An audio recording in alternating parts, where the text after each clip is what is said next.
Today is November the 5th, 2020. We're doing an oral interview with Mr. Donald Ward of Greenville, Texas. And this is for the Hunt County Cotton Museum. And Mr. Ward, I'm really excited to be here today. I've heard so much about you and your family. Thank you. We say you're the musical talented family. Yeah. Now, tell me about your family and the area of music. Well, I honestly got my music started with my dad.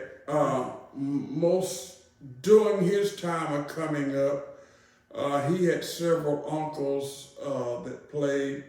Uncle Tim, Uncle Chester, Uncle John Smith. All of those guys played guitars, and he picked up the guitar.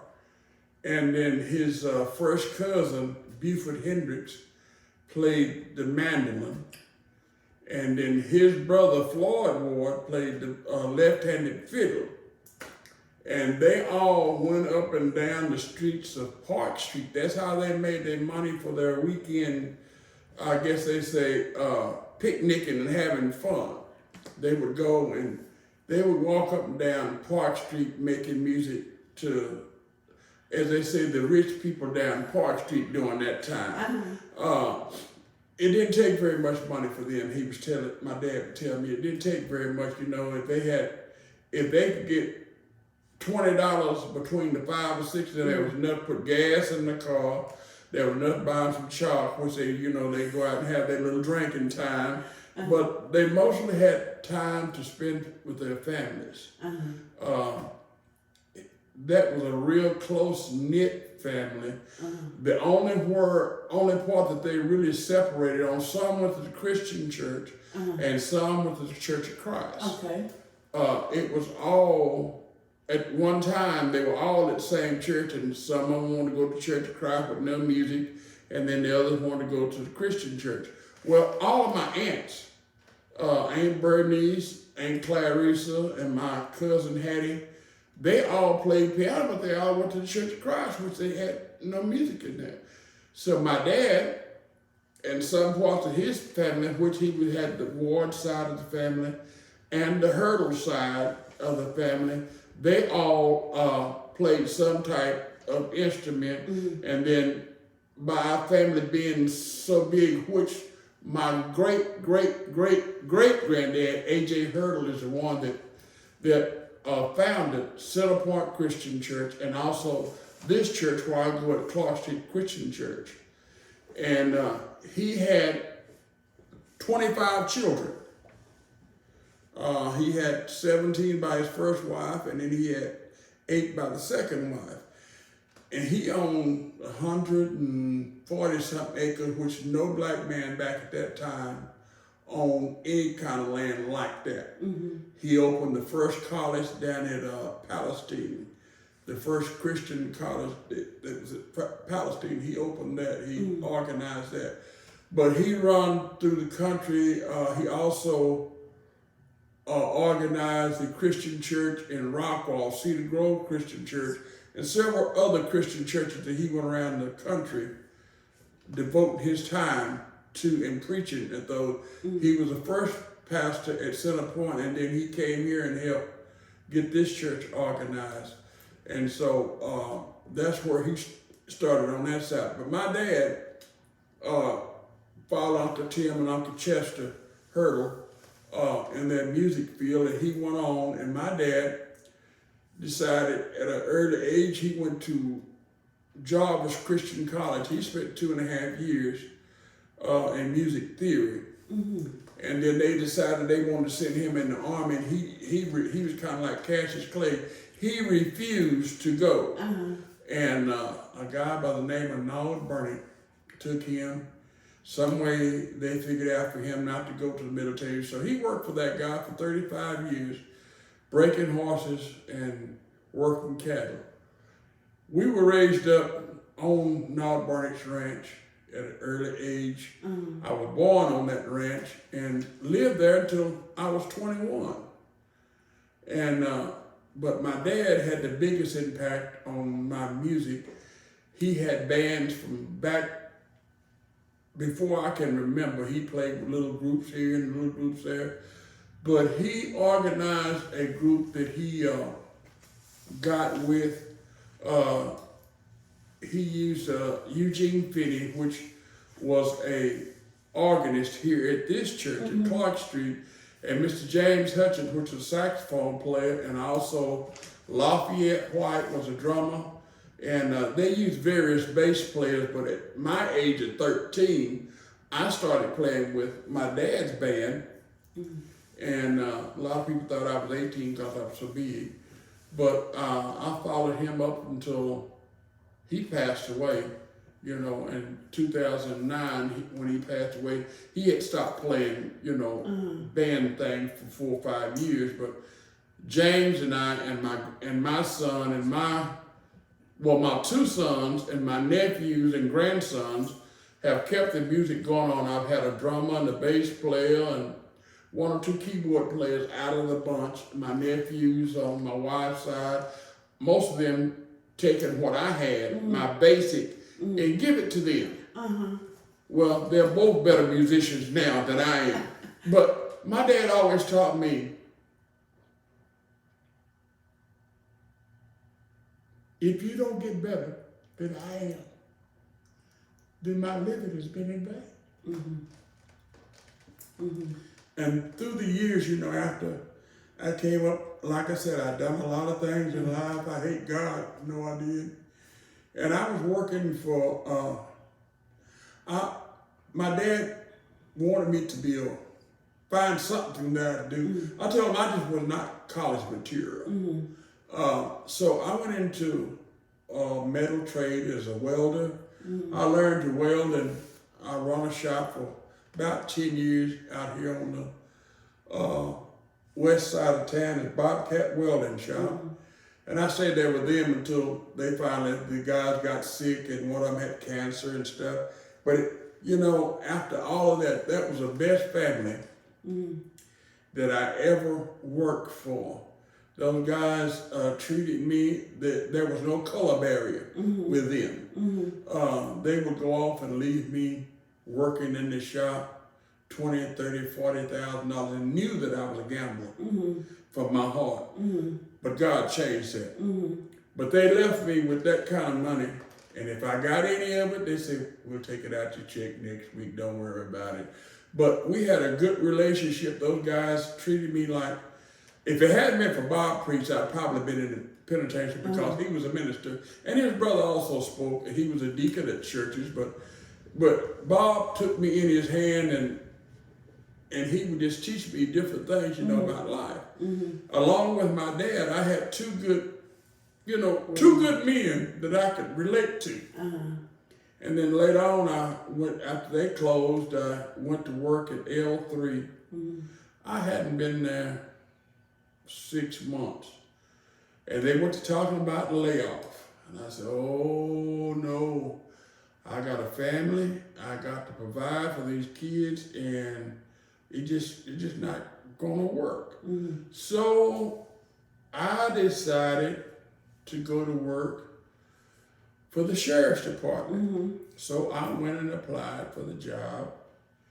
And you know, it's real funny how I went in and told him I needed a job, and I want to talk to the sheriff. And I went in, they introduced me to Bobby Young, and he knew my family, he knew my dad, he knew my background. He said, son, go cut. I had, at that time, you know, black guys, most of them wore afro. Well, I had a pretty good sized afro back then, and a full beard. And he told me, he said, go get your hair cut and come back. Let me see what you look like up under that. I told him, I leaned over on his desk and I looked him right straight in the eye, and I said, now if I go get my hair cut and I shave all my beard off and you don't hire me, I'm gonna kick your ass. And he looked at me, he said, you know, I do believe you mean that. So I went and got a haircut and came back. He took me out to L3, they got all of my papers and stuff, and I worked for Bobby Young for 5.5 years. It was a real experience being the first black deputy sheriff. Now, they had some other policemen like Wilburn Daniel and Willie Frank Duffy. I think Titus Hill and Mr. what was his name? E.T. Taylor. I think they were reserved, but Wilbur Daniel and Willie Frank Duffy were policemen. But being the first black deputy sheriff was really a thrill. All my family was really, they were really happy. You know, I stayed there 5.5 years, and we kind of got to where I never could move up, and that bothered me. You know, it really bothered me to not move up. I see guys coming there and work up 6-7 months and get moved up to sergeant or lieutenant or something. I had been there 3 years and hadn't moved up anywhere, and that began to bother me. And you know, as some people do, it don't make no difference. It can be white, Chinese, Mexican, whatever. You start doing things that you don't really like doing. And I started drinking. And for a couple of years, I was just a complete alcoholic. But through the grace of God, here I am. I went to work. Like I said, I left the sheriff department. I had nowhere to go. I called my wife and told her I just quit. She said, come home, we can make it. I said, good. I called Mr. Eddie Brown. I was driving truck for him part-time anyway. I was working 2 jobs trying to raise a family. And he said, come on and just take the truck and go on and work every day. And I did until Mr. Joe Skillen was over the transportation at the school. And that was in I think it was 82, when I went to work for the school. And I was driving part-time for him and driving part-time for Eddie Brown. And they asked me if I wanted to be a mechanic. I said, man, the only thing I know about a car is putting gas in it. I went to work. They sent me to school to learn what I did. So I stayed with school for 30 years. Wow. And in 2012, I did retire. And I stayed at home 30 days with my wife, and that was just too much for me to handle. I went back and they gave me a job back driving the school bus. And this past October the 15th, made 38 years, I'm still with the school. And I've enjoyed it. Life has been good. We've had some ups and downs, but life has been good. And I tell people, you know, I told my dad when I was younger, just before I started working, in no way in the world I could have lived back the way they had to do when people told them to do something, they had to do this. They couldn't walk on the same sidewalk with a white woman. They couldn't walk with no white man on you had to get off the sidewalk. My dad said, yeah, they'd killed you. Because I just wasn't that kind of, and later on in years, I learned that my dad, he was like I was, but he knew during that time they had hung a few black folks downtown, and all of this stuff, he brought memory. He said, son, sometimes you just have to close your mouth and go along with what they say. And that's what they done. They went along, and but my dad was one that would give you the shirt off his back, but you couldn't take nothing from him. He taught music students, after he passed, my brother and I counted, he had a little index card that he had every student that he ever taught. We got up to 3,000 and we just quit. He started teaching, I think he was 47 or 48 when he started. He started with one student. His name was Mike Lowry. He's dead and gone now. He had an airplane crash and killed him. And his mother, she just talked to Dad, and he finally considered teaching once a month, and it got to be once a week. And after that first 3 weeks of him teaching guitar lessons, he had 14 students that he taught at home. Then they called him from the YMCA. Trig, we just want you to teach one night a week, and we got about 7 students here. He said, okay, I'll come. Within 2 months' time, he had 110 students that he taught all the week. After he got through roping cows all day and riding horses all day, he would go up to the YMCA and stay to 10, 11 o'clock at night, teaching guitar lessons. And his venture just started from there, and he taught guitar lessons from then on. Sometimes he'd be sitting in the music room after he started getting sickly. He would sit there, and I'd watch him sometimes go out and be with him, and he'd be asleep. The guitar student would be just playing. I was thinking Dad would sleep, but he could tell you when 30 minutes is up, he'd look at the watch. All right, I'll see you next week. His mind could set on 30 minutes to 45 minutes. And I've seen him have students 7, 8 years old. And then I saw him, there was a lady that he taught. I never did know their first name because my family didn't believe in youngsters knowing the first name of anybody. It was Miss Hooten and Miss Couch. One was 70 years old and the other was 72. He taught those 2 old ladies to play guitars, and they played in church. And one of their, Miss Hooten's son and I worked in transportation at the bus lot together. And he said he remembered when he used to bring his mama over for guitar lessons. But those 2 sisters could sit down and play church songs all day long. But that was those fun memories, good time. And my mother, my mom had an 8th grade education, but she was down to earth common. There was no clothes that you could put on that she could look at it. Tomorrow she'd have that made. She could look at that shirt, I like that. And then she would take the cloth that was left over and her shoes. She would take and cover those shoes, the same color, that dress or that pantsuit that she done made. She'd have it, and then she'd turn around and make her a purse out of that same material.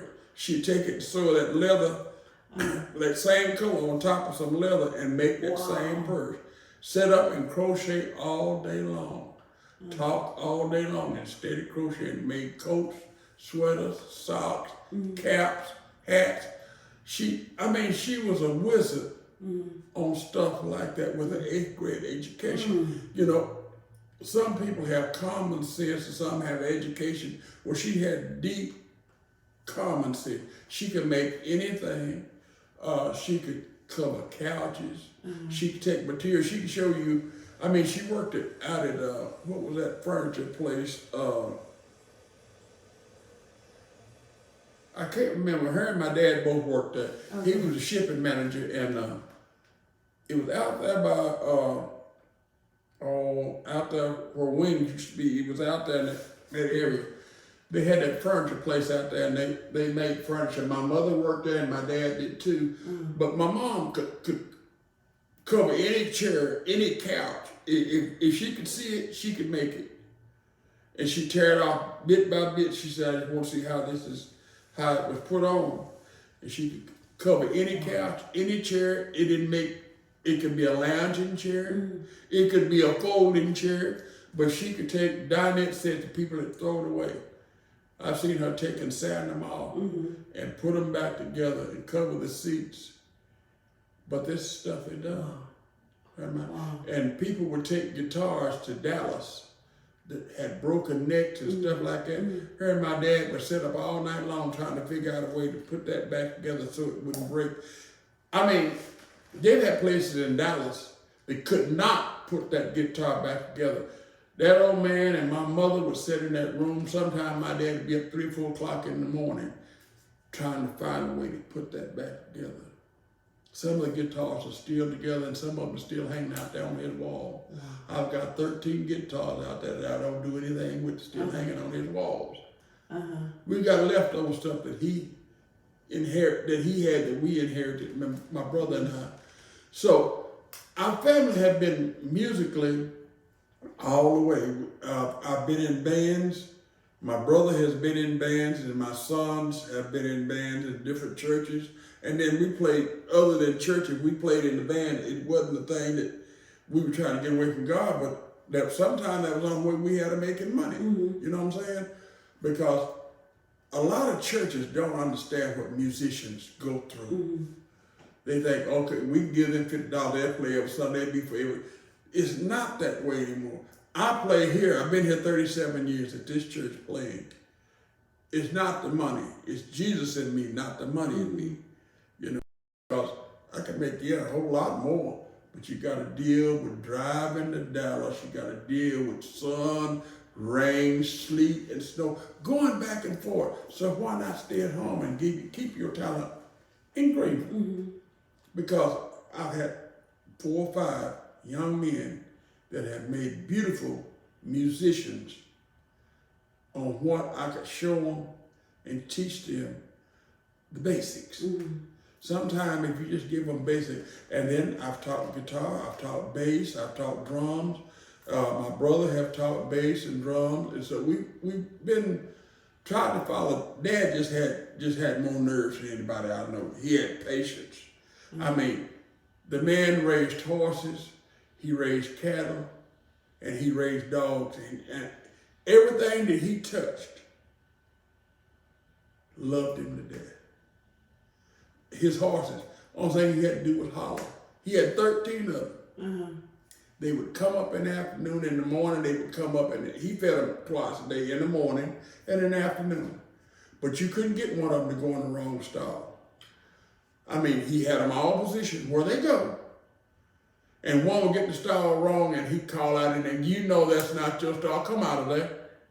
And that horse would come out and go to where he belonged. The dog the same way.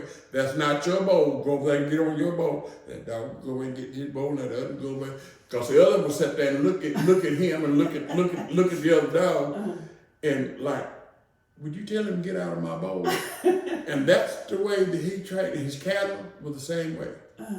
We carried those cattle, you believe it or not. And people say I'll be lying, but we moved his cattle from Celeste down here behind E-System and never used a horse. And we never carried him in a trailer. Wow. We went down beside the highway. Wow.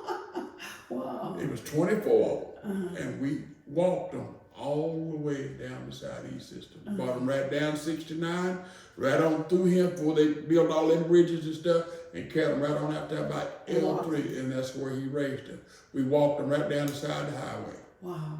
What year was that? What year was that? Ooh, I want to say that was 68, 69. I was just getting ready to graduate out of high school. We had one horse, and my dad bought that horse down at Lone Oak somewhere for me as a kid. That's because that's how we done as kids. On Sunday afternoon, there wasn't a whole lot of church going. We went Sunday morning, and we had like homecoming, or somebody had wanted to have a program at our church, we'd go. But other than that, after 5 o'clock, we was out riding horses. Somebody's horses that couldn't nobody else ride, we'd ride him because there was about 14 of us. And by the time we got back with a horse in the afternoon, any kid that's 2 years old and younger could ride him because he done been rolled. If he'd throw one, another would get on him. And so he had 14 of us to go through, you know. And the guy said, oh, that horse can't be rode. We take him back. How did y'all do that? We rode him.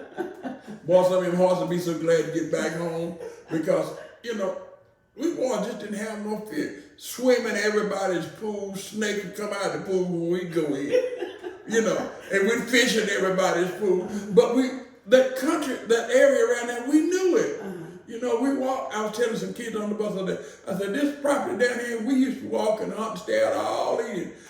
Hunting rabbit, we didn't have 2 guns. Had 2 .22 rifles. And we saved up our Coke bottles to buy shells. We didn't get about 10 shells, that was all we had. And 1 or 2 of our granddaddies had some 410s.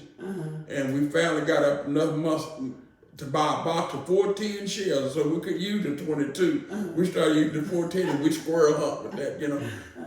But as youngsters, I couldn't ask for a better living. And you know, people thought, well, poor boy, they used to ask me when I was going to school. Well, I went to school out at Carver and I went at Fred Douglass. I started school in Neelanville. Okay. And that's when times were hard. Really hard.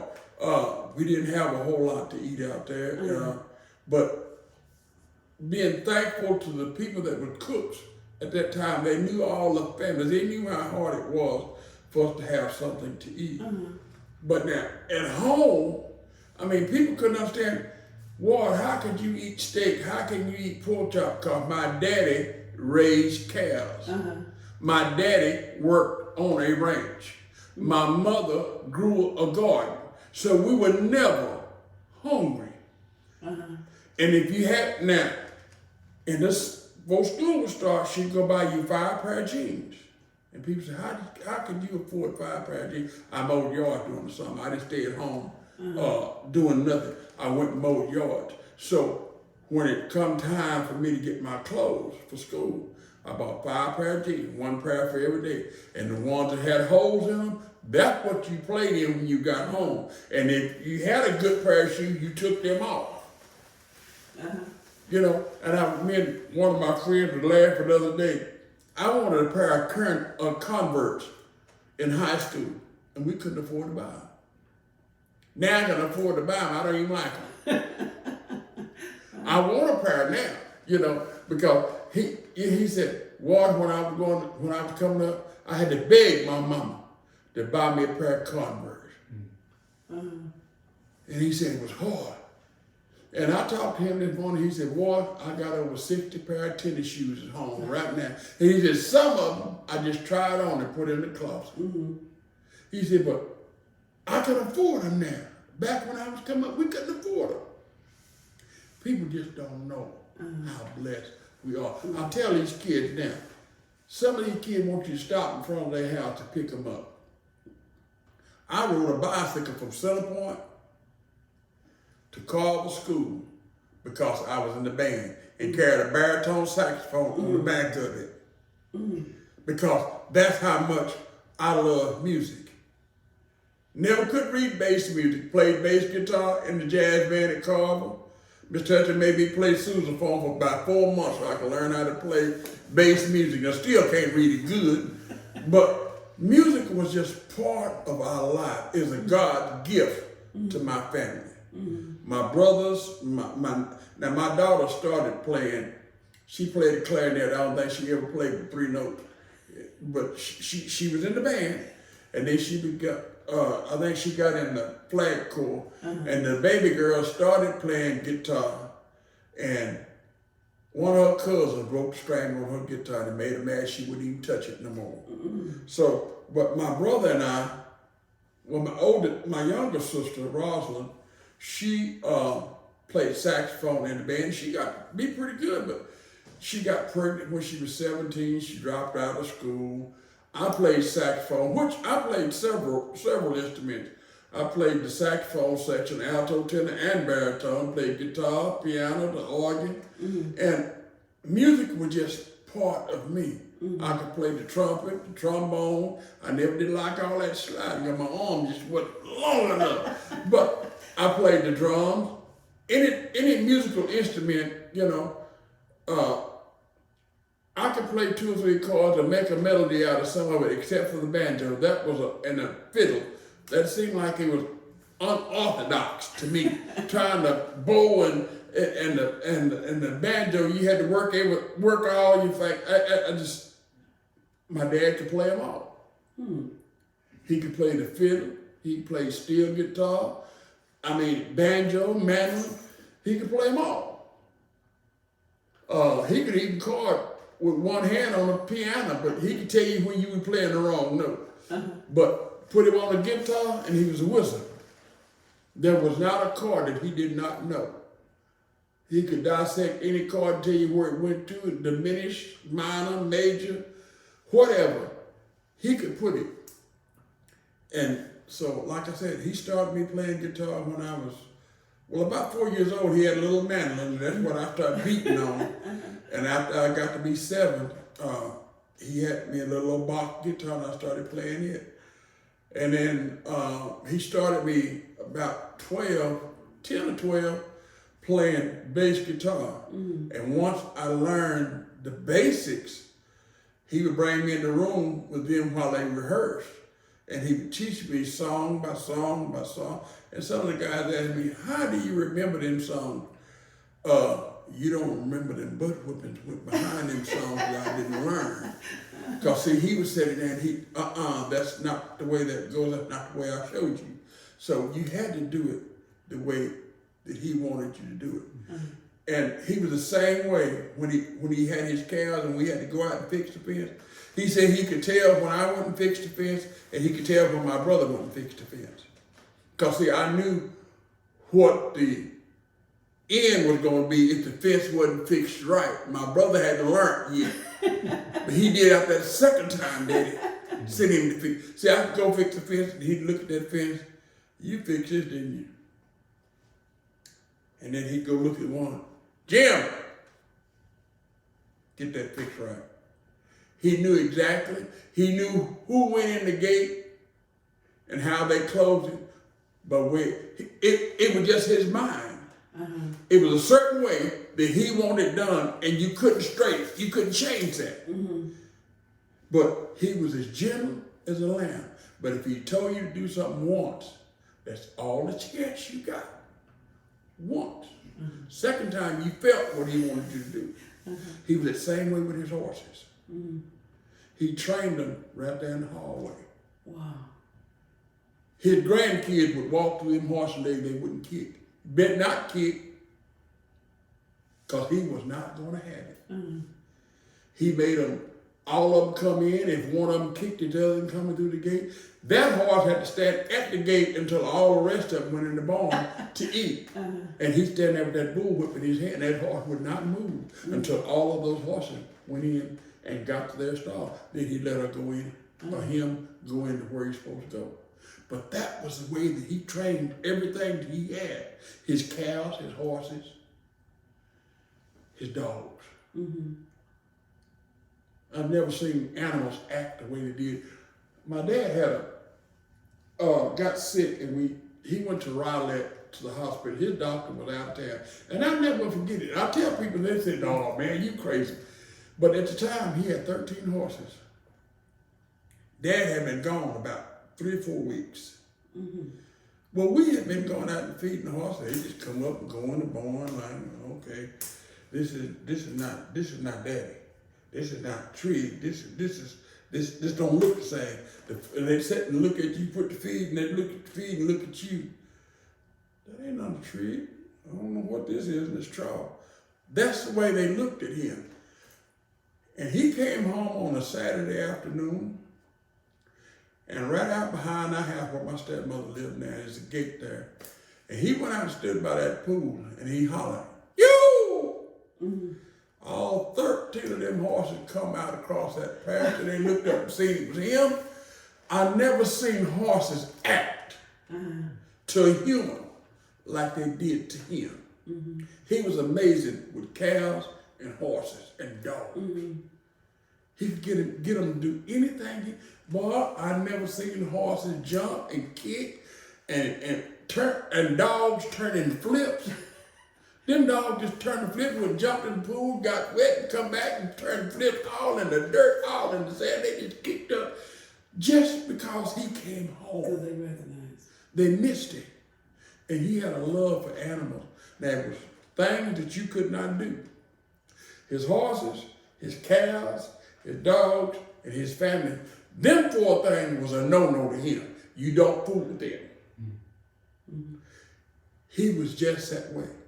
Now, if you want to see Jesus for 6:30 in the morning, mess with either one of them 4 things, you'd be on your way, because he did not tolerate it. Mm-hmm. He was a strong black man. Mm-hmm. And I tell you strong because I made the mistake once and went, and that was the last thing I remember. You went. I went, and he whooped me a whole city block with these. The man, I seen him knock a horse that I would have known I was wrong when I challenged him. Mm-hmm. But my dad whooped me a whole city block with his fist. Not abuse, but he was letting me know, can't do this to me.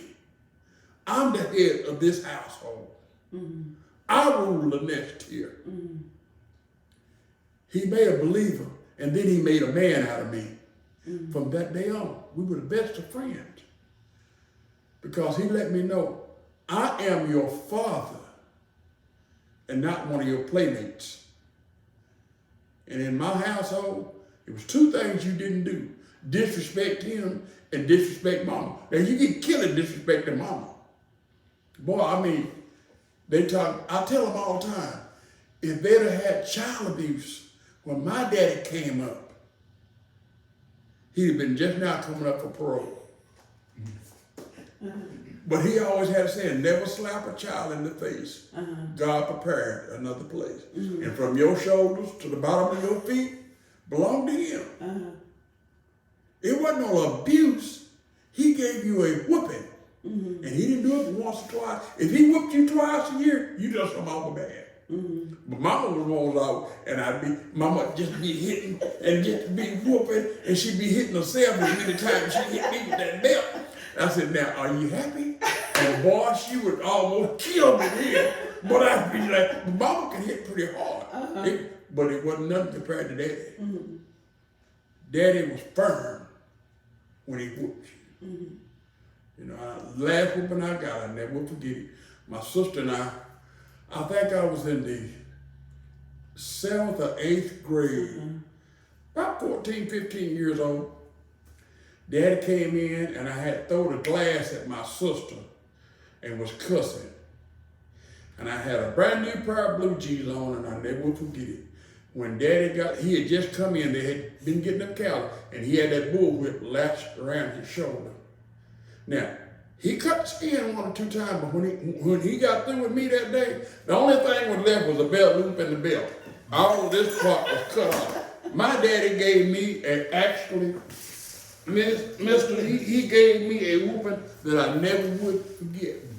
That was the last whooping my dad gave me because I was fighting with my sister, and he didn't allow that. Family is supposed to get along. And if we could do this day and time, and we knew no color barrier.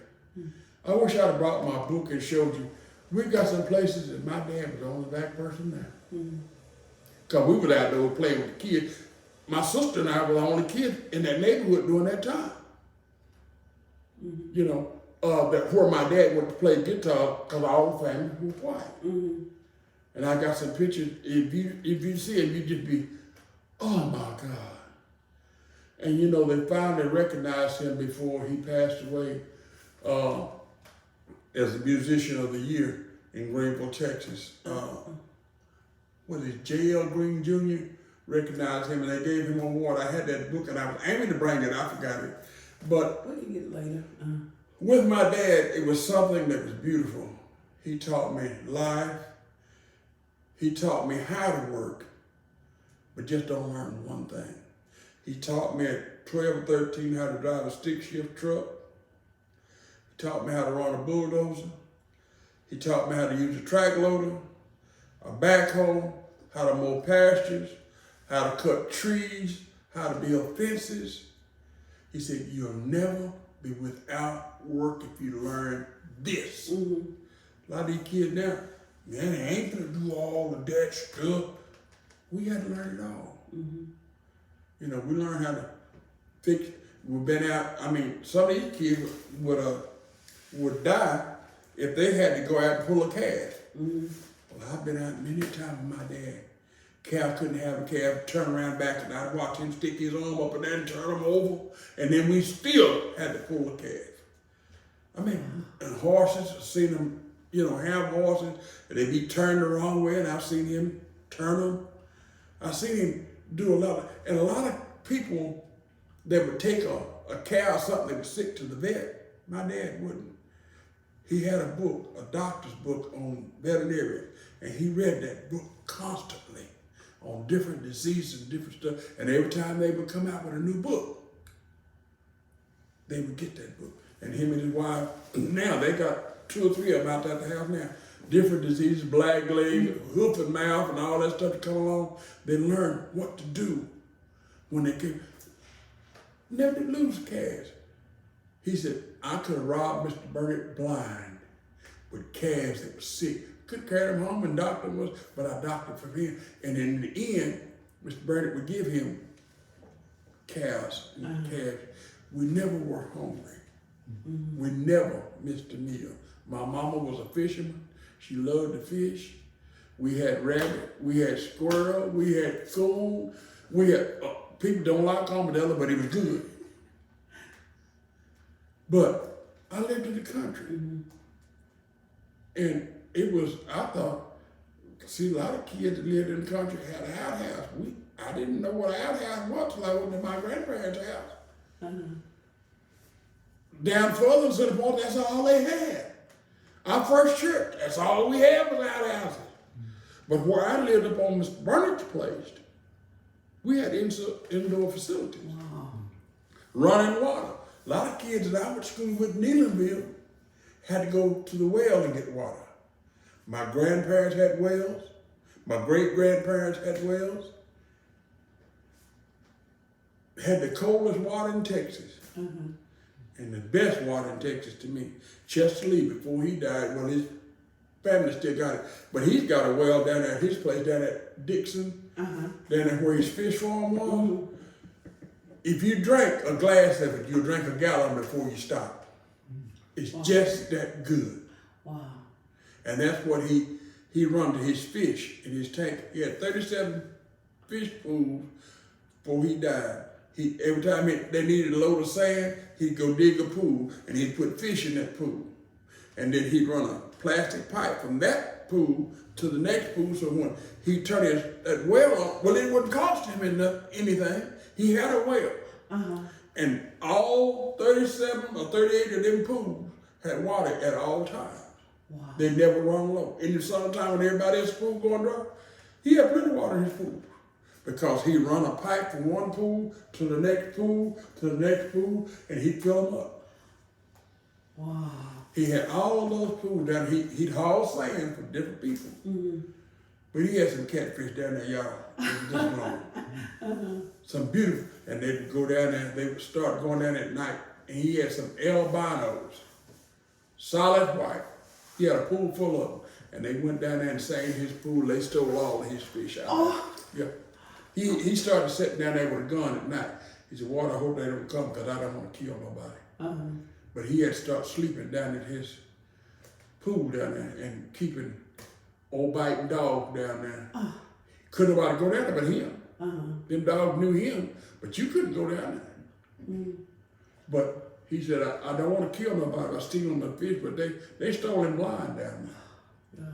And he went and restocked and rebought them again and started over just before he got killed. He was starting all over again. But he had some beautiful fish. Wow. And I mean, some of them's head looked like that. Wow. If you go down there. He'd go, in a certain time of day, he'd go down there and he'd ring a bell. And they were just like my daddy's cattle. Here they come. You could see them come to the top of the wall. They heard that bell. And I don't know what it was about that bell. He said, "Let me show you something." And I go over there, I said, "You need to watch these dogs." He said, "Long as I'm here, they ain't gonna bother you." And he'd look at him, "Get on back over yonder, lay down." And he'd ring that bell. And you see 100, 200 fish come up. Wow. See them topping the water. They were waiting for that feed to come out. But he fed them twice, 3 times a day. He had some of the prettiest catfish you ever want to see. But they were stealing the man blind. Oh, jeez. But that was another one that was a asset to our community. All those guys, Chester Lee he would do anything, he'd give you anything he had to help you. And then you got to talk 30 minutes because he was a talker. And if you start talking about the Bible, you might well forget it because you stuck at least 2 hours. And it was no part of the Bible the man didn't know. And he would tell you stories about how he used to say it wasn't no God. And he said, Mr. Emmett Pitt started him when he was at the compress, talking about the Bible. And said, once he got him convinced talking about the Bible, he couldn't stop him. So he found stuff in the Bible that made him stop and realize how blessed he was to have what he had. It was people that were in our lives that started. My dad and Mr. Roy Christian used to break horses for everybody around the country. Ace had some of the prettiest hogs. Ace Hurdle used to have some of the prettiest hogs in one country. Chester Lee said he bought feed to make his hogs look pretty. And Ace would go to all these motels and hotels and get all the slop they had, right? And said he had the prettiest hogs and the fattest hogs there was in the country. He said he tried to make his hogs look like Ace's, but he couldn't. He done everything that he could to make his. My daddy was the same way. He had some of the prettiest cows. They were fatted all the time. You never did see them thin. He knew what to feed them, how to doctor on them, and how to take care of them. But the man had a lot of wisdom and knowledge in his mind. And it all reversed from both sides of the family. My great-great-granddaddy, which was his great-granddaddy, Caesar Ward, was one of the journeymen on the Chisholm Trail. He broke horses and mules up to pull wagons and stuff. Caesar Ward was, he died. My great-granddaddy, Bill Ward, brought him back home when he was 13 years old. They had been on the Chisholm Trail and he had gotten sick. And Pop Bill brought him back home, and they first started living down at Van Sickle, is where they started living. And then that property out there, I tell them all the time, and people think I'm crazy, but I tell them the truth, out there where Paris Junior College is right now. Caesar Ward had an opportunity to buy that property out there for $2 an acre. Wow. Wow. And look at what it's produced now. But he rode the Chisholm Trail, him and my great-granddaddy. And they both broke horses and mules to pull wagons. And my great-granddaddy said, boy, sometime I caught a hold of some bad boys, hard to break.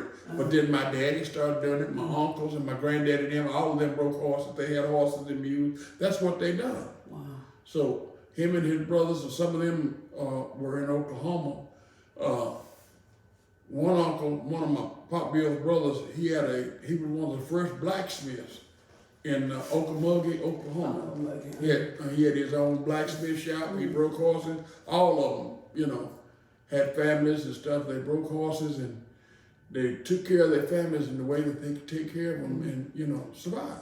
And then on the other side, the Herbert side, they had the first ribbon cane syrup factory right down at Dixon, right down where Chester Lee had his fish farm. Wow. Chester Lee bought most of the property down there. Wow. And, we had but like I said, with 25 children, you got to do something. And the last one just died last year. She was 87 years old. She was younger than my dad. Wow. Yeah. And Uncle Chester, like I said, Uncle Chester and Uncle Tim, all them guys, and Aunt Bernice, all of them played some kind of music. Either the piano, the guitar, or something. But they all played. I had music all around me. So there was nothing that I could change from that. Music was in our family, and it was just something traditional.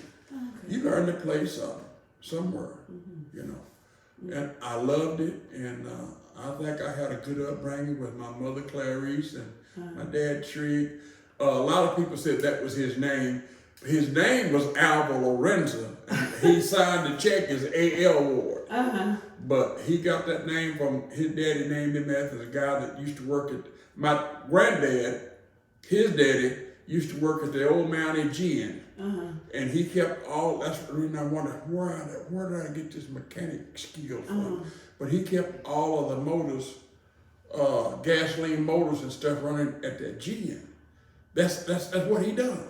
He kept that gin going. And there's an old guy there by the name of Trigg Lala. And that's how my dad got the name Trigg. He used to love Mr. Trigg Lala, Mr. Trigg. And they named him Trigg. So that's how he got the nickname Trigg. A lot of people thought his name was Trigg. But he was really Alva Lorenzo Ward. Wow. What a beautiful That's all I can tell you. My mother, like I said, my mother was a beautiful woman. She done what she raised her family. She taught us all to cook, clean house. I can still sew a little bit. My hand just don't work good. But cleaning house and knowing how to cook, how to survive. Now my brother James, the baby boy, I can't tell you, he might can scramble. He good on barbecue. Now that's his special. But you know, I can put a roast in the oven, put carrots and potatoes beside it, and make you a little juice, make you happy and full. You know. But we all learned something from what Mama taught, what Dad taught, our grandparents taught. But I remember one other thing I'm gonna tell you, and I'm gonna quit. My grandmother, great-grandmother she was my dad's grandmother. Mama Ward used to keep X-Lax, you know the little X-Lax squares that you used to keep in the sewing machine? She had one of them old pedal sewing machines. And I wanted that candy, I thought it was candy. Well, I made the mistake, I ate the whole block. And you remember I was telling you a while ago about the outhouse? From 8 o'clock in the morning to about 5 o'clock that evening, that's where I was, in that outhouse. And back then, we only had corn cobs. You know, you had a red one and a white one. Well, you use a white one, you use the red one, then you use the white one to see if you had to use another red one. Well, that's all was in the corner. You know what I mean? That was life. Yeah. But she had told me, don't eat that. From 8 o'clock that morning when I stole it, till about 5 o'clock that afternoon when it took hold. Boy, I stayed in that outhouse all day. And so I learned I don't fool with X-Lax. See, they taught you, and then they let you see what it does. But by being hard-headed, I thought it was candy. And I wanted that candy. I paid for it. So I had good experience in the outhouse. And it was a life that I don't know how some people did it. Because at my house, we had indoor facility. We had bathroom, bathtub, and all this. But and my grandmother's and my great-grandmother's parents' house, you had a number 5 tub, and you had to fill that water up. And then everybody took a bath in that same water. You just put put some more hot water in there, the next one come on, and you know that water was dirty when we got through. Boy, because you'd been out there playing, and back then they'd take a bath on Wednesday on prayer meeting night and on Saturday night to get ready for church on Sunday. See, that's how they went, and I said, Lord, have mercy. That's right. Look at how good God has been to us. See, they used to ride wagons to church. Now we drive Cadillacs, Mercedes, whatever kind of car we want to drive. But they had to hook up a mule or 2 horses or 2 mules to go to church in a wagon. And they had to ride 5-6 miles. And you know, I was thinking about my great-granddaddy, A.J. Hurdle. Now, he would take the mules and ride from down at Dixon up here to preach. And then he'd take them same mules and go to Rockwall and preach. And then he finally got him an 8-mile of food. And boy, he thought he was pooping in hot cotton then. And then he went everywhere he wanted to go. Wow. But it's just the legacy that they left us. Yes. That our kids don't even think about it anymore.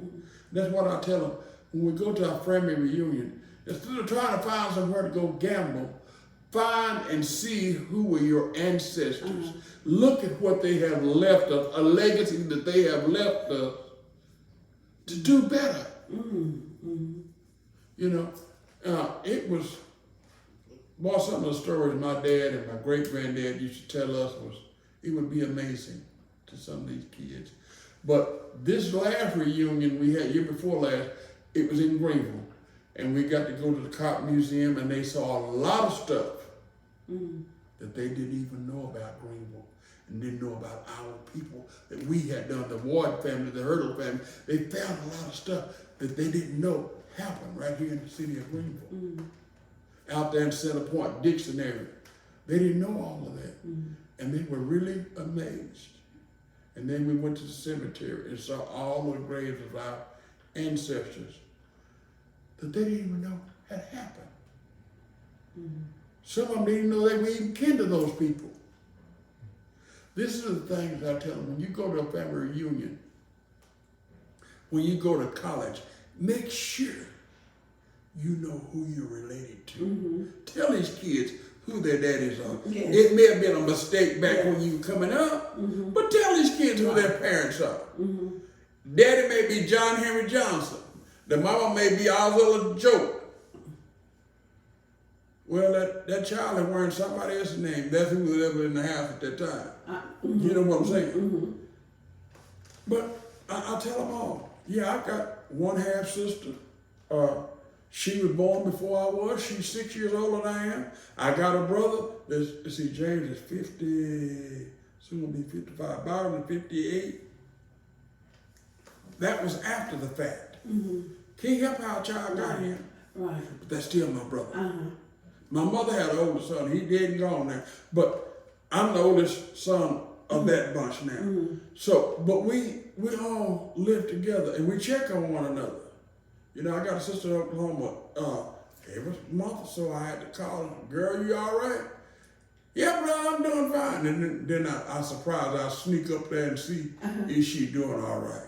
Because I know one time she was smoking crack, but she's not doing it now. Oh, Thank God. thank God. You know, I tell anybody, you always have one that's either a dopehead or a jickhead in the family. And that's how a lot of our property got sold. Yes.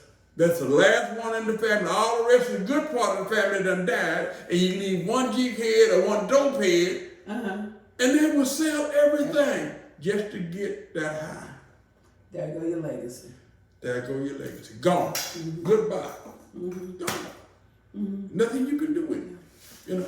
But I just pray that people listen to some of the stuff that we have. And by me being deputy sheriff, let me tell y'all, that was an experience. Because I asked Bobby Young, I said, can I arrest white folk too? He said, you arrest anybody that you big enough and bad enough to arrest. He said, now don't get caught wrong and get whooped. I said, well, no, you made two mistakes. You put a badge on my chest and a gun on my hip. I'm not gonna take no whooping. And they gonna get away with it. It's not gonna happen.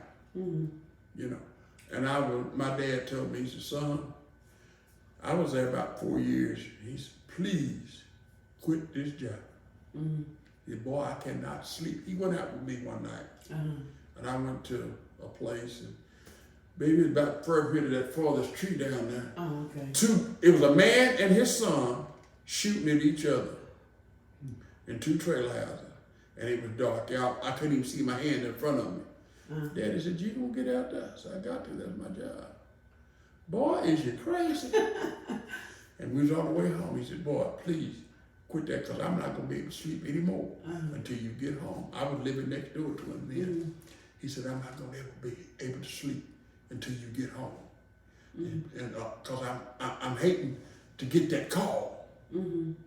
Your son is dead. He said, boy, that scared me to death. And he went to Huntsville with me 1 or 2 times, just to ride, to see what it's like. And he talked to those boys all the way to, do y'all know what caused this? And one of the boys is Stevie Jackson, and he's in the pen now. They gave him 92 99-year sentences plus 25 years. So do you think he ever coming back home? Oh, man. And he said, son, don't you know what's causing this? Yes, sir. I said, why do you want to get going to that place? I don't know. But they gave him 2 99-year sentences, plus 25 years on top of that.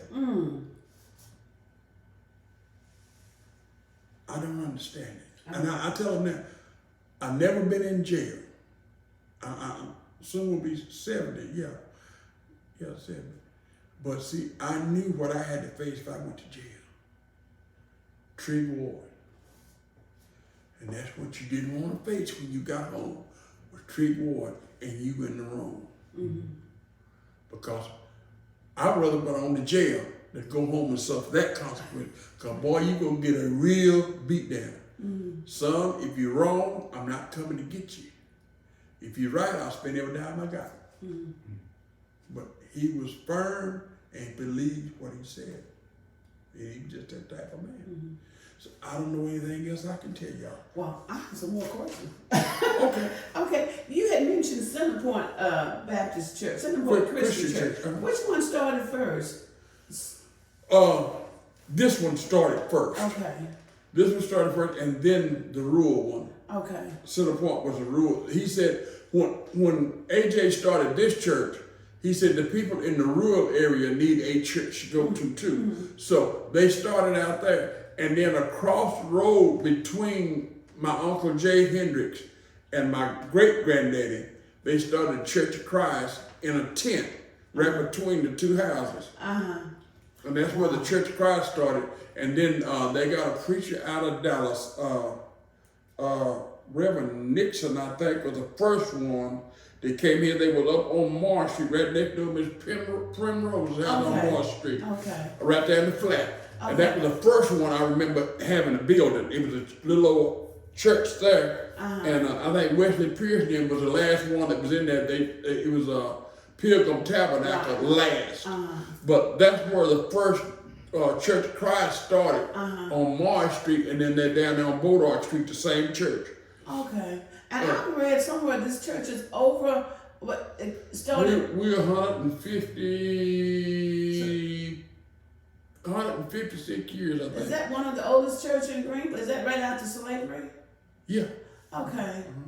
What? Well, see, he was A.J. Hurley walked in slavery. Okay, that's what I was trying to See, he came from North Carolina. Okay, He was on a plantation up there.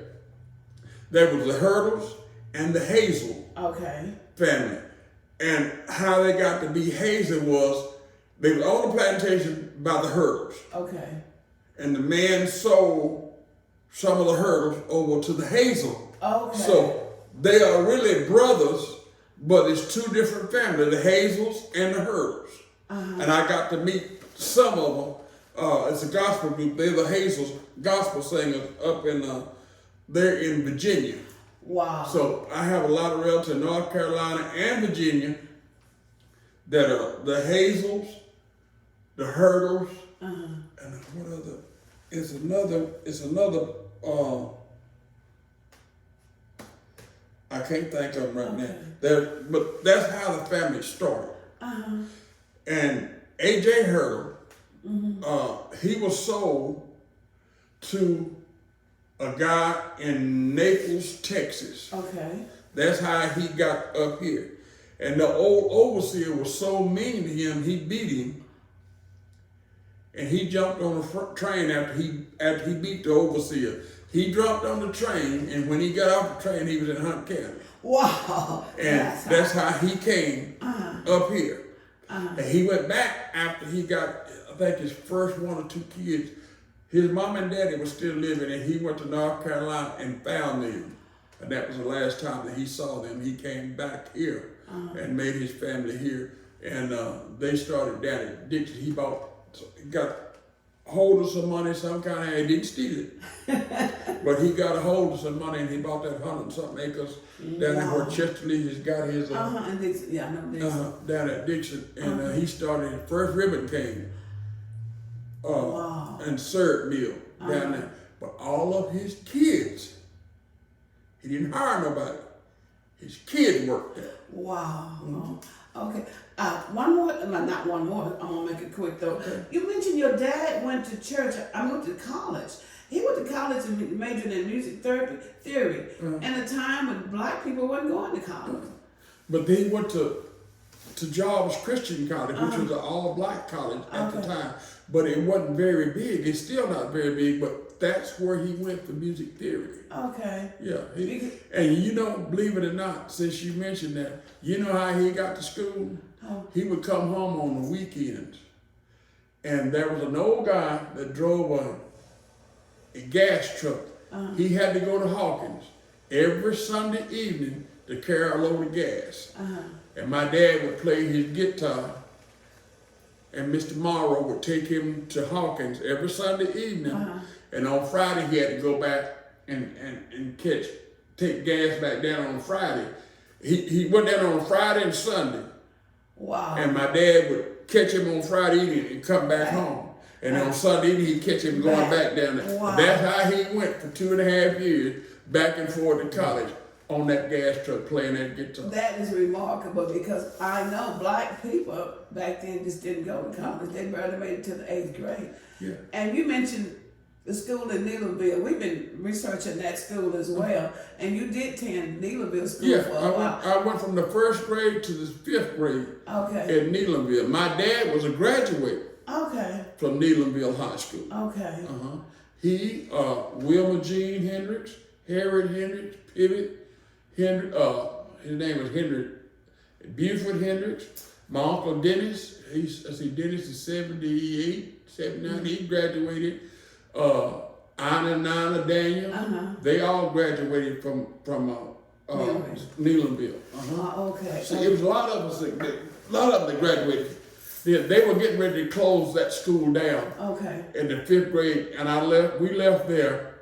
I think it was one more year after that before they shut it completely down. I came to Fred Douglass. We were still living out there on the Barnett Place. Okay. Okay. And I went to Fred Douglass my 6th grade year. And then I was the only 6th grader that played in the marching band at Carver. And it made some of those kids, how in the world can this little boy come up here?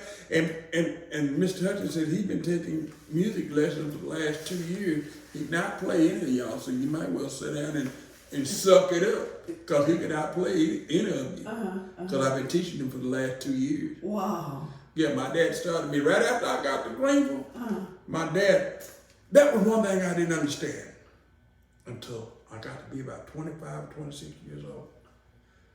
Anything I asked my dad as far as music equipment, I'd ask it one week and the next week I had it. Daddy, at that time, was making about $40, $50 a week. He was feeding the family. He done bought a car. We never did own a truck until later on. What time? Oh, is it getting closer? No. Okay. We never did own a car until later on. He drove Barnett's truck. And then when he went to go teach guitar lessons or something, we had, a car. If he used that, if we needed to go to the store, we just get Mr. Barnett's truck and go to the store and put it. But I'm trying to figure out how my daddy got all this money to buy this horn and buy guitars. I couldn't. It was hard to figure till I got to be 25. Then another question popped up. Not only, like I was telling you a while ago, I was a gambler. I was a die shooter from my heart.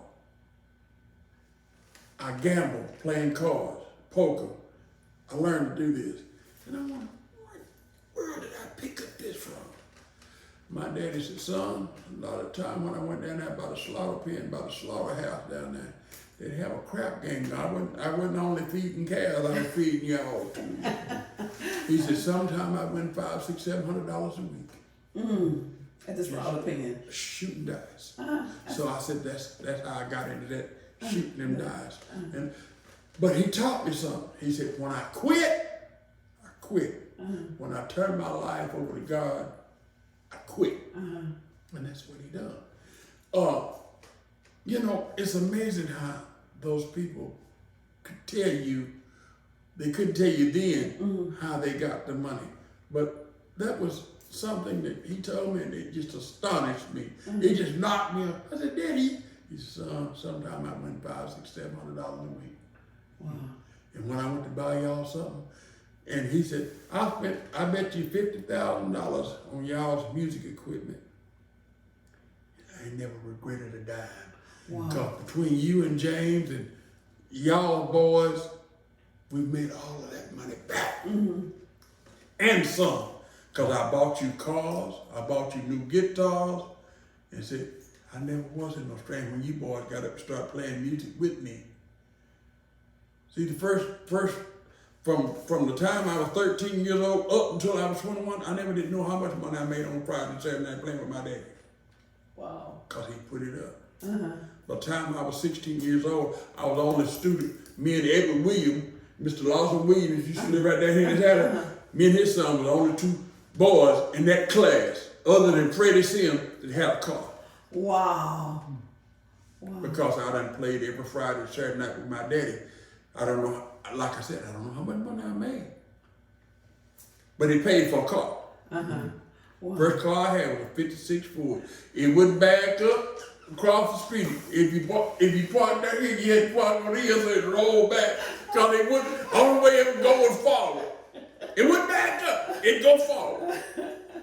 And whenever they put another transmission, I sold that old car, and a friend of mine bought it. He was a mechanic, and he took it out and put another transmission in it, and went on. Kept going. Kept going, yeah. A couple more. You covered a lot of information. I really appreciate that. Well, and I see the joy when you speak, but I want to talk about the obstacles in life. You touched on it just a little bit, but now I'm hearing a lot of joy, but the obstacles. What were some of the things that you felt that helped you back? Well, number one, and y'all gonna get tickled again. When I graduated from high school, I couldn't even read my own name if you wrote it down on a piece of paper. Learning how to read and write, I give that to my wife, because after she and I met we met in 78. 1977 is when I went to work for the sheriff department. I could read and write enough to get by. But boy, let me tell you, some nights I got off at 2 o'clock in the morning, they'd be 4 before I got home, trying to learn how to spell this word and that word and this word and that word. And she would take me on her days off and make me read the Bible or the newspaper. And from that on, I started. And when they come up with computers, I said, oh, hell no. That got me.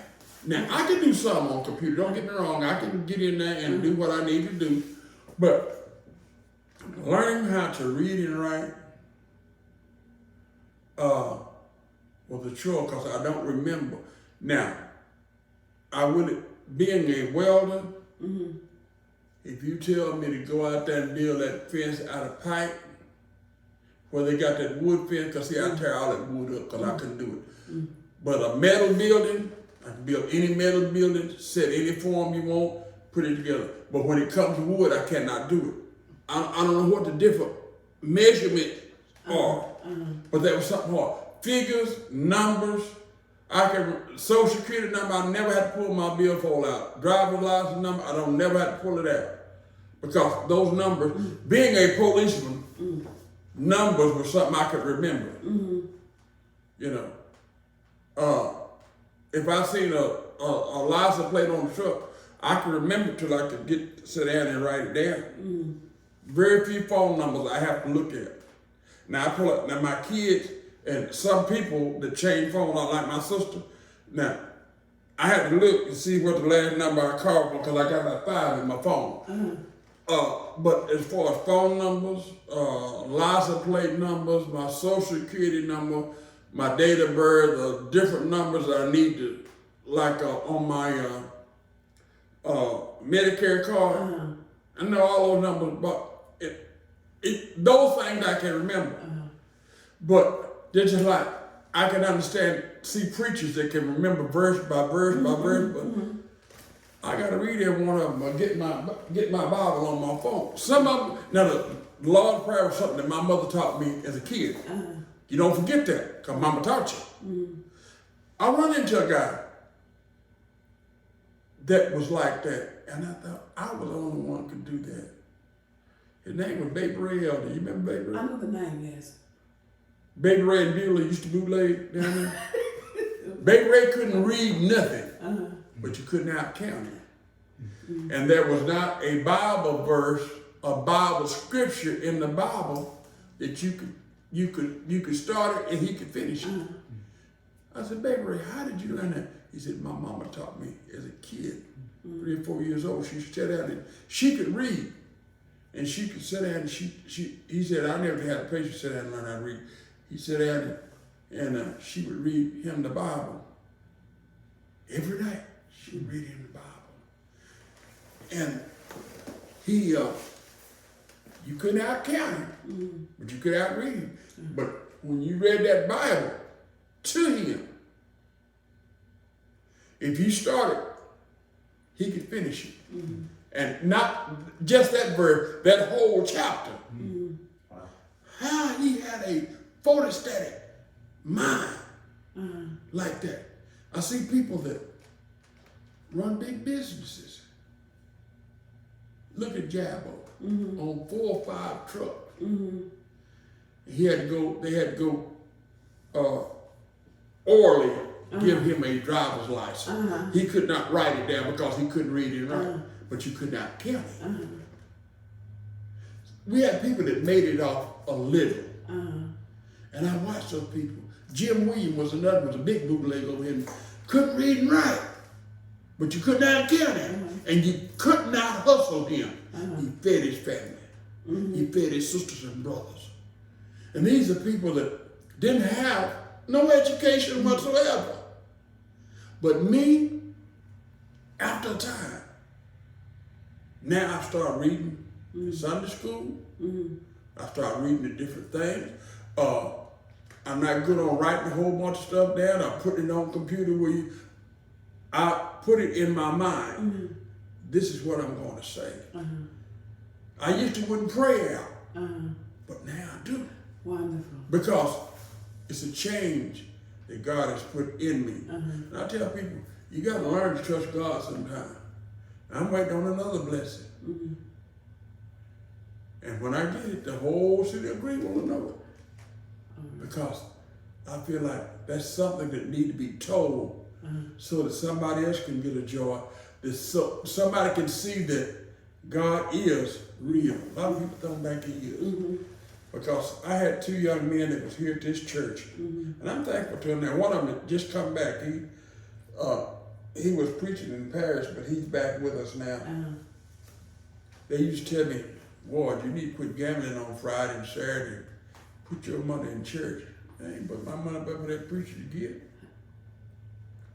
They kept on. I was playing here. But that's what I was doing. I was just playing here. And one day, that urge hit. And I started putting my offering, my tithes in this church, and my time in this church. I ain't been broke since. I've been bent, but I ain't been broke. With an overflow. I used couldn't even get a credit card. Now I got a pocket full of them. You know? Once you started. Once you start, it's hard to stop. See, we've had preachers out here, white, black, blue, green, yellow, have misused the church for many years for their wealth. That's the reason why I can't stand some of them that's on television now. All these mega churches. Okay, what good is it doing you? Right. You don't know 10 people in the whole congregation, but you get their money every Sunday. People think I'm crazy. And what I'm saying, oh man, they're not doing it. Yes, they are. Some of the things that they say are good. Some of the things that they do are beautiful. But how many in that congregation have they helped pay their light bill? Right. How many in that congregation have they seen that their kids needed clothes that they helped? But they got a Mercedes, a Cadillac, a dune buggy, a big boat, a 10-bedroom house, sitting on 25 acres. And some of that congregation ain't even got a pair of underwear to change in. That's what I'm talking about. And that's one thing I can say about our pastor. We have gotten behind on a lot of things. He said, y'all take my check and put it in this church. I don't need it. What a blessing. I work every day. My wife work every day. Put it in this church, and then when you are able to pay me, then you pay me. That's what I tell them right today. I've been at this church 37 years. And I told them about a year or two ago, we got in trouble. Y'all pay me when y'all can afford it. God bless me. When I got up this morning, he blessed me. And if I cry, y'all just... But it's what he can put into you that they can get out. Yeah. You gotta have somewhere to start with. So I'm just blessed. I'm not in the best health. I'm like you. I'm barely hopping around. We both hopping around. We both But we blessed to be here, baby. Blessed. You know? I tell them all, I just have a good time with people I love to be around and do. Got more questions? You know what? Look like you covered everything. One last question, and you've covered this. You have contributed so much, you and your family. You still working with children. How would you like for history to look back and judge you? Well, I'll tell them this. I said a lot of people don't know and that you didn't ever ask me. See, this is my second marriage. See, I didn't know. See, my first wife was white, and I caught teetotally hell. And back then, I was a fool right. Because I didn't allow nobody to talk crazy to me. I would get in your butt. But through life, I learned that them people trying to get to where I've been. You know? My wife and I stayed together. We married in 73 and we divorced in 75. If it had not been for her daddy, because you talking about Jim Crow now, that was a Jim Crow person. He wanted black folk to work in his restaurants over in Dallas. He owned all them big bar restaurants. I don't know where y'all know anything about. I remember Kid Big Boy. He owned them. And all his employees were black. Cooks, chefs, whatever. But he didn't like black folk, not in his family. That man wrote me a check for $10,000 to leave his daughter alone. And she said, baby, you gonna leave? I said, yes, ma'am. Because in the morning he can write a check for $2,000 and I won't be in. Well, yeah. You see what I'm saying? Because see, back then, that's kind of, that was 1973. They hadn't forgot. And people just don't understand. And I told her, baby, and he done said he was going to take everything away from you, all your inheritance. Now, this man that lives in San Antonio, got 330,000 acres or something down there. And I think he did, back then with big money, he had a $400,000 home. What kind of money did he have? Yes. See, back then, in 73, that was a lot of money. It was. Now it ain't nothing. They got, some people got that in their billfold. You see what I'm saying? They can write you a check, but that still won't be broke. But he hated for me to be married to his daughter. My dad told him, said, he went with me when we went over to get the divorce file. I think my son is just as good as your daughter. And that's how I met her, taking guitar lessons from my dad. You see what I'm saying? We used to have a dentist that had Jake King. First time I ever got any teeth work done was Jake King. And he told my daddy, take him to the back door and come in. I was going to ask you about that. Yeah, tell us about that. About a year later, his grandson wanted to take guitar lessons. Okay. Well, Mr. King brought his son to the house. Dad told him the same thing, take your son to the back door and come in. He meant it, but that's the way life was. Now, this is a high-priced dentist that I went to get my teeth fixed, but I had to go in his back door because I was black. Wow. But Daddy returned the same favor when his grandson come to take guitar lessons. He said, you got to go in the back. And the man looked at him. Me go in the back, he said, if you want guitar lessons, you will. I had to go to the back and get my son's teeth fixed. So you take your grandson to the back and get guitar lessons. Wow. And so he went through the back. He said, now you see how that feels. But my dad was point blank. Like I said, he came through that era of time, but you didn't put your hands on him now. Because you had to fight him.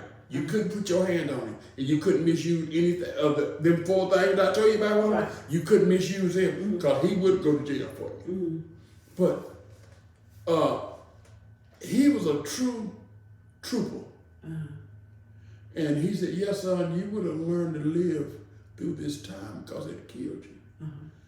And when we, my wife's dad, and she, believe it or not, the day that the divorce was final, now this is what's funny. She came to me at my dad's house. In 1975, a brand new Good Time van. Y'all remember what that was? I remember.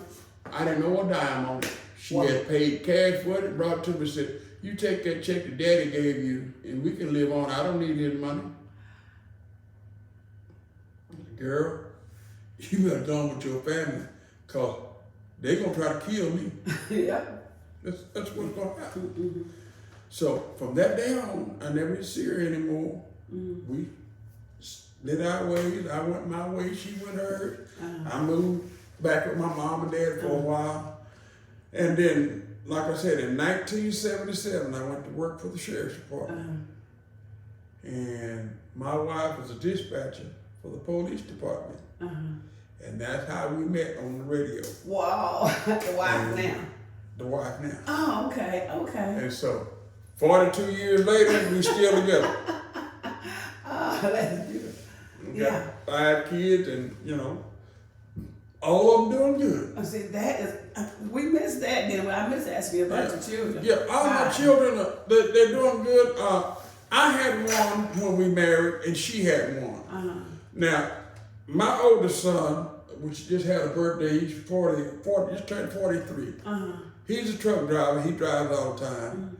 And her son was 18 months old when she and I got together and I raised him. He done 24 years in the Air Force. He is retired. He just retired from teaching school. In fact, he got his master's degree before he got out of the military. So he had his master's degree. He taught school ROTC and Round Rock for 2 years. He said, Daddy, they paying me $58,000 a year just to teach ROTC 3 or 4 days a week. I said, man, that's good. Well, he's out of the military. He's disabled with because he was in Desert Storm and I don't never know when he's gonna Snap. so I don't know when he's gonna so I leave him alone. So by his background record being in Desert Storm, he's been to Italy, he's been in 2 or 3 times over in Iraq. So he draws 100% disability. Okay. And we're gonna leave that alone. Okay. So anyway, he taught school and he decided to go back to work for the government. Boy, why are you going? He said, well, Daddy, would you pass up $150,000 a year? You work 4 days a week. I said, no. I said, do you need any help?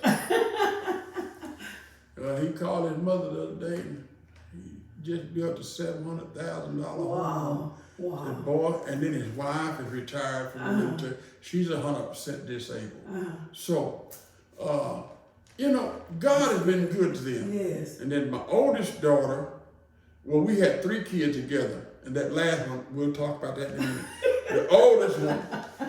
The oldest girl, she's a claims agent for insurance company over at McKinney. She's been with them for 19 years now. Okay. And she's had great success. She married a barber here, which is Brad, down at Studio 21. She married him. They've been together a while. She's got 2 kids. He's raised those kids as they were his. And then the baby girl, she's been at the hospital, Hunt Regional now, 12 years after she moved back here. She had 2 kids. One passed away, was born premature, way premature. But she is doing good. She's been out there 12 years now at the hospital. She's doing great. The baby boy, God knew that I needed something else to keep me humble. I don't know why, but he's 7 years younger than me. See, my wife's teeth retired and we thought we were through with children. And God sent us one more headache. He just turned 30 this month. But he went in the military and I said, Lord, they ain't gonna win no wars now. That just got it. He stayed in that 3 years and I still say that he stayed 3 years too long. But he is doing a lot better. That was my worst headache. That's the only child that I had to go to jail for. I went one time. I told him, that's it. From here on, we're going to put you on the book. I ain't coming back. And I said, that's $350 I didn't have to spare. But in the circumstances why he went, I didn't like that either. But anyway, getting close to my okay, yeah. Why not then? Yeah. I'll let you summarize. So he now he you know, his daddy, I want to go to school to be a decent mechanic. What? Oh, you trying to follow me? So he said, yeah. He went to school. He spent 2 years. Got his certification in decent mechanic. He worked out here at Collision for a while, and they parted ways. And he went to Chevrolet House in Commerce, and he worked over there for a while, and they parted their ways. And so now he's working what he likes to do. He builds these battery packs for computers in AT&T Stadium and different colleges and stuff. He had to go insert those big old boxes that look like they about along the middle of that wall. And they transport them over, and then he'd go install them. Wow. So he installed those battery packs in those computer boxes, whatever them things are, but they're about this tall and about along the middle of that wall. But it takes about 6 or 7 of them to plug in. So he builds those during the day, and on weekends he go install them. Wow. So, and the good thing about that is where he's working is it's just only him and the boss. Oh, good. So nobody tells him what to do. The boss gives him a list of what got to go out. As long as you leave him alone, don't bother him and his music, he can build anything he wants to. He can get on the computer. If you got a computer sitting over there like that little thing you got right there, give him 30 minutes and he can be inside of that and tell you everything that's in it. But he was just like you in school. He was just like his daddy. How he got out of school and graduated, God knows. But give him a computer and give him an engine to build, he can build it from the ground up. He's just, and sit on a computer, and out the ball couldn't read and write and couldn't spell. He can take that right there and put more music on it in 30 minutes and you can think about an hour. But drummer, bass player, can't be. He's got that. He started with my dad. And I didn't know the boy could even drive. He started driving when he was 11 years old, because my dad had gotten so bad at night he couldn't see, and he'd drive in the middle of the road, and my son was saying, Papa, you need to get over on your side. Son, I'm driving. Okay. So he told him one night, Jojo, that's what my dad called him, said, Papa's getting tired. And he's been driving ever since. Wow. So my dad used to go to this little opera they used to have up at Celeste. And anywhere else he wanted to go, my son would go and play the drums and take him. So he been driving since he was about 11, 12 years old.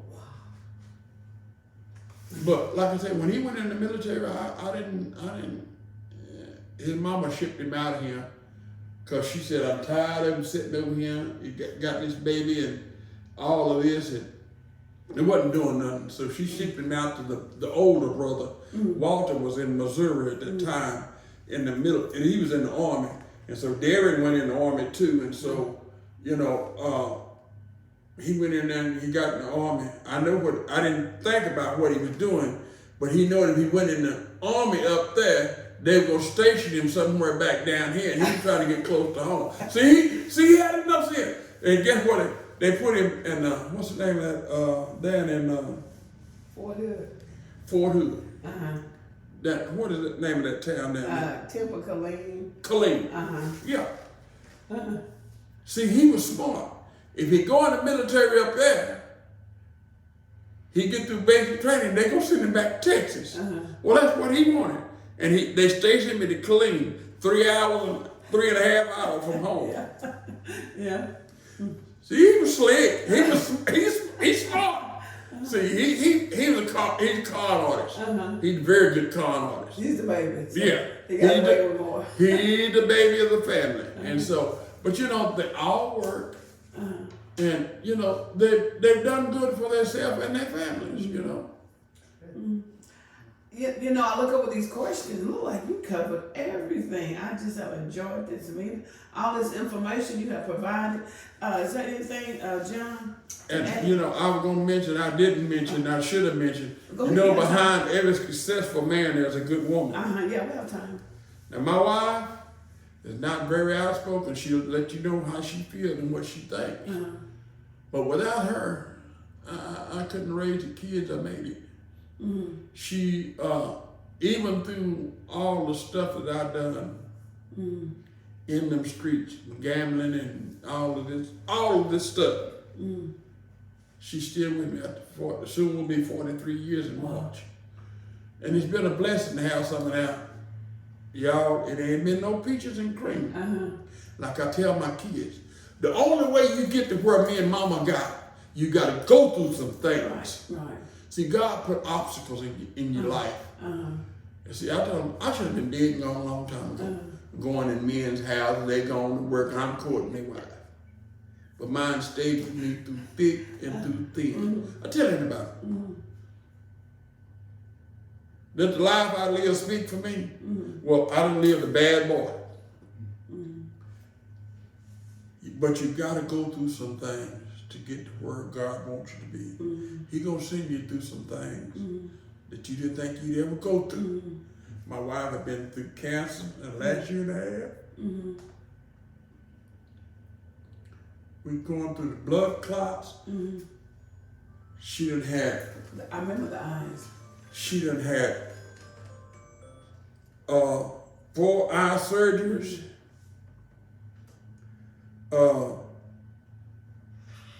Through all of this, she's cancer free. The blood clots are just about all gone.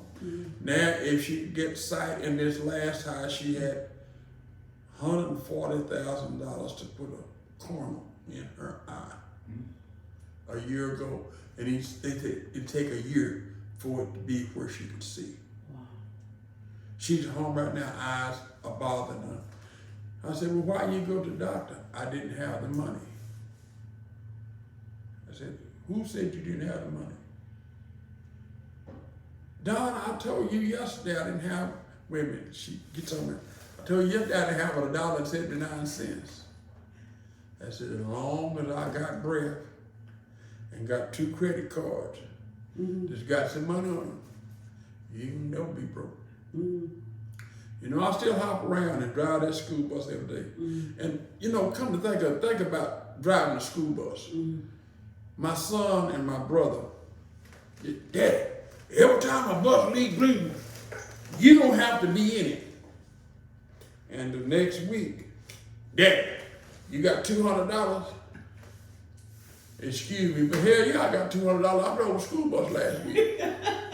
My brother come, Don, I need to borrow $300, I get paid. Yeah, I drive a school bus, I got $300 in my pocket. In your pocket. Yeah, I got $300 in my pocket. In the bank. They borrowed and, Daddy, you still drive? I drive a school bus every time they ask me to go somewhere, I get one and drive it. Next March the 7th, I'll be 70 years old. But that's something to get out of the house, to go do something and I've changed a lot. My boss told me I was gonna quit this year because we changed bosses. She said, Don, please don't quit. She said, you don't know what impact you have on some of those kids' lives on that bus. I stopped one kid last year from committing suicide. And he came, Mr. Ward, nobody had listened to me. My mama left from here and took me and my brother to Dallas. He said, nobody listens to me. I said, well, I got a few minutes. I called transportation. I said, hey, I got a student, got a problem. I need to talk. He said, nobody listens to me. I said, I am. Come on, let's go. He said, my mama took us to Dallas. Me and my brother left my daddy. She was going with every man she could find. And for 6 years, we lived in a park. Not a trailer park, a park. Under a park bench. That's where we slept.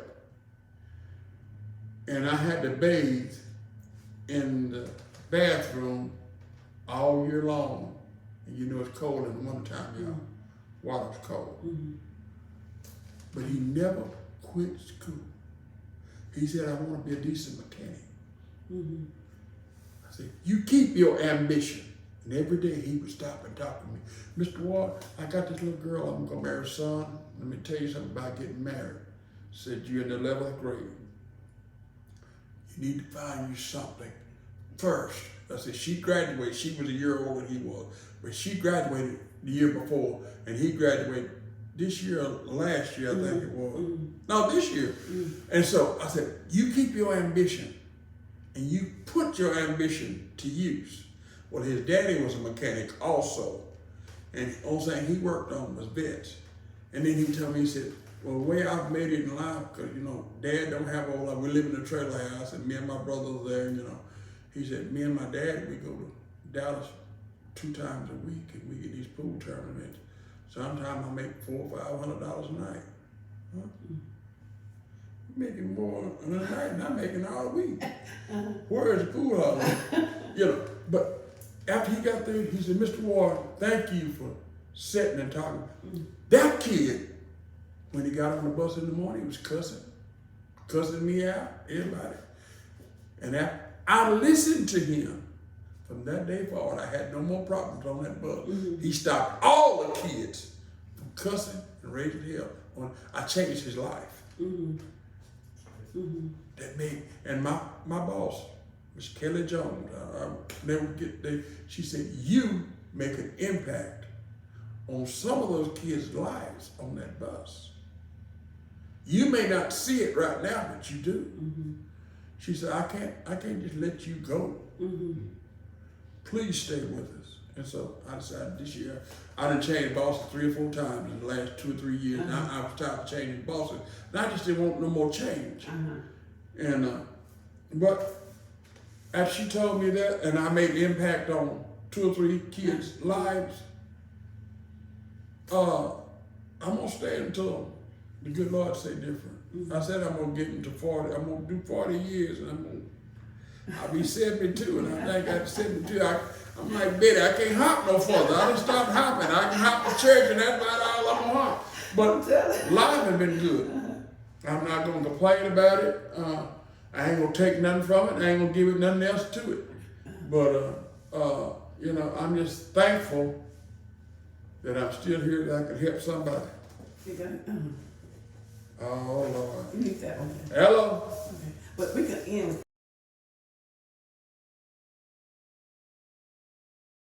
that you didn't get a promotion. How, I mean, I'm thinking of how I'm gonna work that. Do you feel like you were discriminated against? Yes, Okay. I felt like I was discriminated against. I could Okay. never move up. They had sergeants and you know, and I was always the last one on the totem pole to do anything. Okay. That was the thing that bothered me. Okay. I couldn't move up and didn't move guys in and just come off the street and they'd put them over me, and I just didn't like that. You know, and that was one of the reasons and believe it or not, the sergeant that I got into it the night that I quit is the one that's in the penitentiary right now, Roy Mullins. I remember him. You remember that? He killed his boy over here. Well, he is in the penitentiary now. That was the guy that I got into it that night. Wow. Wow. So, in Green, so you think it was a lot of discrimination in terms of Yes, employment? ma'am. Okay. It and was. advancement. Yeah, you couldn't advance in Greenville because of the fact that being black. You know, I thought once about running for sheriff, but I said, oh, I'm gonna cause a lot of confusion in the city of Greenville. But that hadn't left my mind. I said, when I retire from the school, I might be 71 or 72, but I'm gonna run for sheriff and see how far I can go. You know, just something, you know. But I thought about that, but a lot of times it was because of discrimination. They just like in transportation, I tried to be transportation director at the bus line, but they always told me I didn't have enough schooling or I had too much schooling, but I had to teach everybody that came in as a director. At the time I was working full time, everything about transportation. Wow. But I wasn't good enough to run it, but I was good enough to show them the ropes and what. To train the supervisor. Yeah. I have to ask this question. I was told Reverend Faulkner here, he used to be the pastor here, and he fought hard to get this street out here paved. He sure did. And he Because didn't when he first came here, that street out there was mud. I have to sit down now. Okay. That street was mud, and he had to fight to get that street paved. This was a colored people's church when he first came here. Because although my great-grandfather, they didn't name it at the time, it was just a Christian church in the city limits. But it was we looked at the deeds and it was registered as the Colored People's Church. And it's one of the oldest black churches in Greenville, if I'm not mistaken. Okay. And he had mentioned, maybe someone had mentioned that when he went up for promotion because they viewed him as a troublemaker, he had a hard time getting promotion in the school system. Yeah. So you feel like it was that way with you? Okay. Because, see, I stood up for anybody's rights. If somebody had been arrested, even him, I'm not saying just even him, but him or anybody, the police handcuffed him and started beating on him. That was wrong. I don't care what color you are. You do respect. Right. That's where I got it when I was deputy sheriff. And I tell them in the beginning, now you got two ways of going to jail with me. You can go as a fool, or you can get in the car and go as a man. And I stood to that, you know. Now, I wasn't one big on fighting, but I'd take you down if I had to. And I would shoot you if it come necessary. But the whole time I was deputy sheriff, 5.5 years, I dropped my gun on one man. Wow. One time. That's the reason I can't understand all this killing. Why do you have to kill a man? Okay, if he's got a weapon in his hand, make him put it down. You don't have to kill him. But now if one come at me with a knife or a gun, you got a choice. You can either drop it, I'm gonna drop you. That's the only way I'm gonna shoot a man. So, and like I said, I still carry it. I have my handgun license, I still carry it. I don't leave home without it. Except on the school bus, I don't put one. But even on Sunday morning, you walk in this church, you're gonna get looked at real hard. Because anything come through that front door, I'm watching. My cousin, first cousin, you remember over here, the white settlement that got killed here a few months ago? Oh, in Fort Worth. Oh, in Fort Worth? That was my first cousin. He got killed in that church, in the Church of Christ. That was my first cousin. And we've been leery ever since. I've been carrying a gun ever since. I bring my 40 caliber Glock every Sunday morning. Right in there. That was unnecessary. Right. They seen that when it started. Okay, it's 100 degrees out there. Why you got on a trench coat? Right. Don't that look obvious to you? And he walking holding something. Ain't that kind of strange? Yes. Okay. Wow. You know. And you know what? In this day and time, you almost have to have a gun for safety. Yeah. Okay, and I just want to thank you for that because I've heard a lot of information about black people trying to move up and the good old boy system, quote, quote. The good old boy system is what works. Okay. The good old boy system is what works. If you don't know nobody, you're not going to work. Being the first black deputy sheriff, I knew somebody, I moved up, but that's as far as it went. I made a stepping stool for other policemen. You see what I'm saying? Now they've hired some others in and out, you know, in the jail and stuff, but I haven't seen any more on the street. I think Mitch Goss was the last one, and this boy from over at Needlandville, Philip Washington. Oh, okay. Those two came Yeah. up after me. Mitch Goss and Washington. I met Washington, yes. Okay. And then Glenn, this boy that just run, Stone. Glenn Stone. Then he came up. Okay. See, all those came after I made a step Right. for them, but then they, just like me, never could move up. It kept you at that one spot. See, Yeah. don't ask me to do something and put a rope on my neck and hold me back. Right. Right.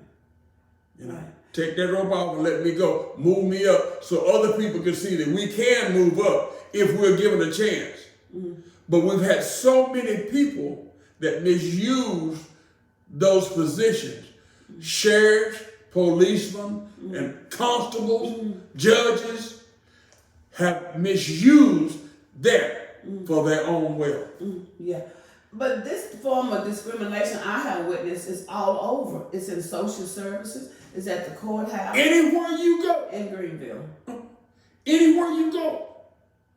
Yeah. You know. And I said, well, if I run for sheriff and get to make sheriff, maybe that might make a change in this city. But I'm thinking I might get my money, I might get my 2 pennies together.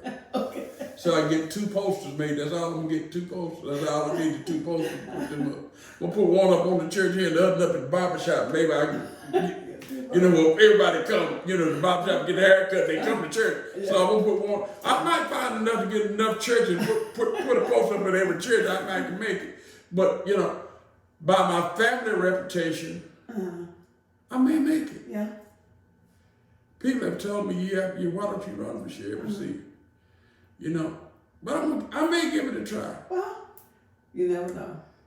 God may be in that blessing business to do that, but Yeah. anyway, maybe I may have to be like Ironside, roll around in a wheelchair. Okay. We But anyway, that because I've got to go to work. 'Cause I know you do. Can't nobody drive my round for me. My kid be done jumped on somebody else.